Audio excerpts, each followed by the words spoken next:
یا رسول اللہ وسلم علیک یا حبیب اللہ۔ الحمدللہ وسلام علی عبادہ الذین اصطفى۔ قال اللہ تعالی فی شان حبیبہ ان اللہ وملائکتہ یصلون علی النبی یا ایھا الذین آمنوا صلوا علیہ وسلموا تسلیما۔ اللہم صلی علی سیدنا ونبینا وشفیعنا وحبیبنا ومولانا محمد وعلی آلہ واصحابہ بارک وسلم۔ صلاۃ و سلام علیک یا سیدی یا رسول اللہ صلی اللہ تعالی علیہ وسلم۔ آج کی بحث کا آغاز یہاں سے ہے کہ تیسرا مکر بد مذہبوں خصوصاً وہابیوں کا تیسرا مکر۔ پہلے دو مکر گزرے۔ فرماتے ہیں اس فرقہ بے دین کا تیسرا مکر یعنی تیسرا دھوکہ یہ ہے کہ یہ کہتے ہیں کہ فقہ میں لکھا ہے کہ جس آدمی میں 99 باتیں کفر کی ہوں اور ایک بات اسلام کی ہو تو اس کو کافر نہیں کہنا چاہیے۔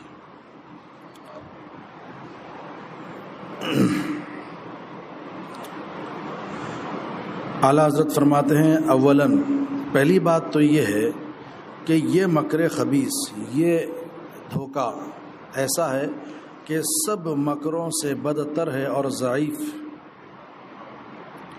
جس کا حاصل یہ ہے، جس کا خلاصہ یہ ہے، جس کا مطلب یہ نکلتا ہے کہ جو شخص کوئی بھی ایک کام کر لے دین کا، پورے دن میں کوئی ایک کام کرے نیکی کا، پھر اس کے بعد جو کچھ کرنا چاہے کرے، پوجا پاٹ کرے۔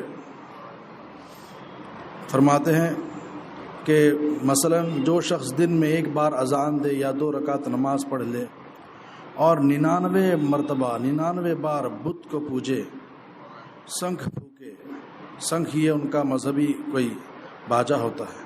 فرماتے ہیں کہ جو شخص دن میں ایک بار اذان دے یا 2 رکعت نماز پڑھ لے اور اس کے علاوہ 99 بار بت کو پوجے، شنکھ پھونکے، گھنٹی بجائے، وہ مسلمان ہے۔ ان کے اس قاعدہ کے حساب سے وہ مسلمان ہے۔ کیوں؟ کیونکہ اس میں 99 باتیں کفر کی ہیں تو کیا ہوا، ایک اسلام کی بھی بات تو ہے، یہی کافی ہے۔ یعنی ان کے بولنے کا مطلب یہ ہے، یہ جو قاعدہ بیان کر رہے ہیں کہ جس میں 99 باتیں کفر کی ہو اور ایک بات اسلام کی ہو تو اس کو کافر نہیں کہنا چاہیے۔ تو اس کا مطلب یہ ہوا کہ ایک مرتبہ کوئی نیکی کا کام کر لے، اس کے بعد 99 بار کوئی بت کو پوجے یا گھنٹی بجائے، کچھ بھی کرے، کیسا ہی کفر کر ڈالے، وہ مسلمان ہے۔ کیوں مسلمان ہے؟ کیونکہ اس کے اندر 99 باتیں کفر ہے تو کیا ہوا، ایک بات اسلام کی بھی تو ہے، بس یہی کافی ہے۔ اعلیٰ حضرت فرماتے ہیں حالانکہ مومن تو درکنار، کوئی عاقل اسے مسلمان نہیں کہہ سکتا، کوئی عقل رکھنے والا بھی ایسے شخص کو مسلمان نہیں کہہ سکتا جو کسی دوسرے کی پوجا کرے اللہ کے علاوہ، اسی کی عبادت کرے، ایسے کو کوئی عقل رکھنے والا بھی جو ہے مسلمان نہیں کہے گا۔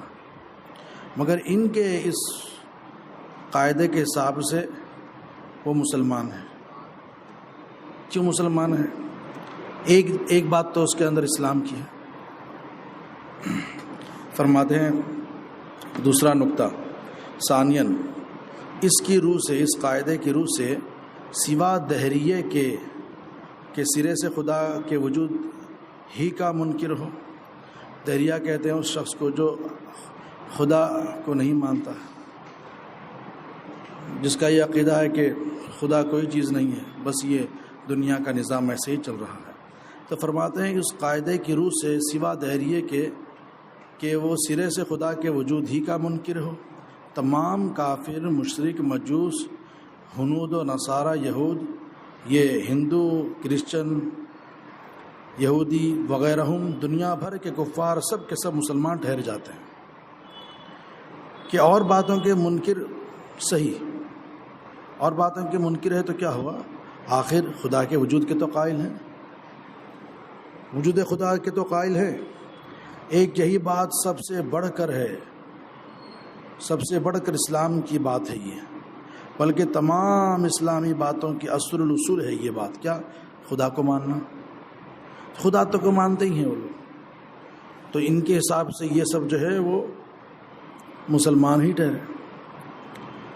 فرماتے ہیں خصوصاً کفار فلاسفہ و آریہ وغیرہ کہ یہ بزم خود یعنی اپنے خیال میں توحید کے بھی قائل ہیں، یہ بھی جو ہے آریہ وغیرہ یہ بھی جو ہے ایک اللہ کو مانتے ہیں، اور یہود و نصارہ تو بڑے بھاری مسلمان ٹھہر جائیں گے، یہود و نصارہ تو بڑے بھاری مسلمان ٹھہریں گے کہ توحید کے ساتھ ساتھ اللہ تعالیٰ کے بہت سے کلاموں اور ہزاروں نبیوں اور قیامت و حشر و حساب و ثواب و عذاب، جنت و نار وغیرہ بکثرت اسلامی باتوں کے قائل ہیں۔ پھر یہ یہودی تو بہت بھاری مسلمان ٹھہریں گے کہ یہ تو بہت سی چیزوں کو مانتے ہیں، جنت، دوزخ اور اللہ کی بہت سے کلاموں کو، ہزاروں نبیوں کو مانتے ہیں۔ تیسرا نقطہ بتا رہے ہیں کہ اس کے رد میں، اب انہوں نے یہ بات پیش کی ہے تو اس کے رد میں کیا ہے؟ فرماتے اس کے رد میں قرآن عظیم کی وہ آیتیں کے اوپر گزری جو اس سے پہلے گزری اسی کتاب میں، وہ کافی اور وافی ہیں۔ وہ قرآن پاک کی ہی ایسی آیتیں ہیں جو ان کے رد کے لیے کافی ہیں، جن میں باوصف کلمہ گوئی و نماز خوانی، باوجود کلمہ پڑھنے اور نماز پڑھنے کے صرف ایک ایک بات پر حکم تکفیر فرما دیا۔ اللہ تبارک و تعالیٰ نے اس آیت کریمہ میں کلمہ پڑھنے والوں کو، نماز پڑھنے والوں کو صرف ایک ایک بات پر ہی کافر قرار دیا، حکم کفر ان پر لگ گیا۔ کہیں ارشاد ہوا کفروا بعد اسلامہم، وہ مسلمان ہو کر اس کلمے کی وجہ سے کافر ہو گئے، وہ مسلمان ہو کر اس کلمے کے سبب کافر ہو گئے۔ تو اللہ تعالیٰ تو یہاں فرما رہا ہے کہ اسی ایک بات کی وجہ سے کافر ہو گئے، تو اسی آیت سے ان کے اس قول کا رد ہو جائے۔ کہیں فرمایا لا تعتذروا قد کفرتم بعد ایمانکم، بہانے نہ بناؤ تم کافر ہو چکے ایمان کے بعد۔ حالانکہ اس مکر خبیث کی بنا پر اب دیکھیے کتنا بڑا تضاد ہے اس میں کہ اللہ تبارک و تعالیٰ تو فرما رہا ہے کہ تم کافر ہو گئے اس ایک بات کا انکار کر کے، مگر یہاں یہ کیا کہتے ہیں اس مکر خبیث کی بنا پر، کس مکر خبیث کی بنا پر کہ جس میں 99 باتیں کفر کیا اور ایک بات اسلام کی ہے تو اس کو کافر نہیں کہنا چاہیے۔ اس مکر خبیث کی بنا پر جب تک 99 سے زیادہ کفر کی باتیں جمع نہیں ہو جاتی، صرف ایک کلمہ پر حکم کفر صحیح نہیں تھا۔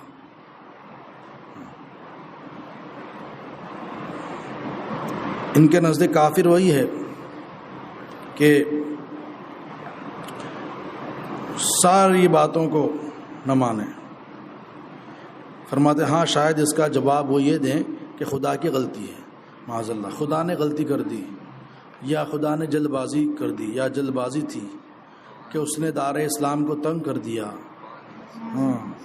کلمہ گوئیوں اہل قبلہ کو دھکے دے دے کر صرف ایک ایک لفظ پر اسلام سے نکالا، یہی تو کہیں گے، کیونکہ اللہ تبارک و تعالیٰ نے ان کی ایک پکڑ پر انہیں کافر قرار دیا اور فرما دیا کفروا بعد اسلامہم، وہ مسلمان ہو کر اس کلمے کی وجہ سے کافر ہو گئے۔ تو کیا کہیں گے؟ ان کے پاس کچھ بچتا تو نہیں، صرف یہی کہہ سکتے ہیں کہ خدا کی غلطی یا جلد بازی تھی کہ اس نے دائرہ اسلام کو تنگ کر دیا، کلمہ گوئیوں اہل قبلہ کو دھکے دے دے کر صرف ایک ایک لفظ پر اسلام سے نکال دیا، اور پھر زبردستی یہ کہ لا تعتذروا عذر بھی نہ کرنے دیا، نہ عذر سننے کا قصد کیا۔ ہاں پھر وہ یہی کہیں گے ہم تو چاہتے تھے کہ ہم اپنے کفر کو چھپا دیں، طرح طرح کے عذر نکالتے تھے، طرح طرح کی باتیں بناتے تھے، اور وہ تو عذر بھی کرنے نہیں دیا، وہ تو بہانے بھی بنا دینے دیا۔ اصل بات کیا ہے؟ اصل بات کہاں سے چلی تھی؟ وہ یہ کہ یہ فرقہ دوم جو ہے، جو دشمنان دین ہے، ان کا کام یہ ہے کہ خود تو ضروریات دین کا انکار کرتے ہیں اور صریح کفر کر کے اپنے اوپر سے کفر کا نام مٹانے کے لیے اسلام، قرآن، خدا، رسول، ایمان کے ساتھ مذاق اڑاتے ہیں، اور گناہ کرنے اور شیطانی چال چلنے کے لیے ابلیس کے طریقے پر چلتے ہوئے وہ طرح طرح کی باتیں بناتے ہیں۔ کیوں بناتے ہیں؟ کہ کسی نہ کسی طرح سے ضروریات دین ماننے کی قید اٹھ جائے۔ یہ جو ضروریات دین ماننے کی قید ہے، کیا قید ہے؟ کیا ہمارا عقیدہ ہے؟ ضروریات دین میں سے کسی ایک چیز کا بھی انکار کرنا کفر ہے، کسی ایک چیز کا بھی انکار کرنا کفر ہے۔ تو یہ قید ان کو نہیں بھاتی، تو یہی کوشش کرتے ہیں کہ کسی نہ کسی طرح سے ضروریات دین ماننے کی جو قید ہے یہ اٹھ جائے، تو اسی لیے طرح طرح کی باتیں لاتے ہیں۔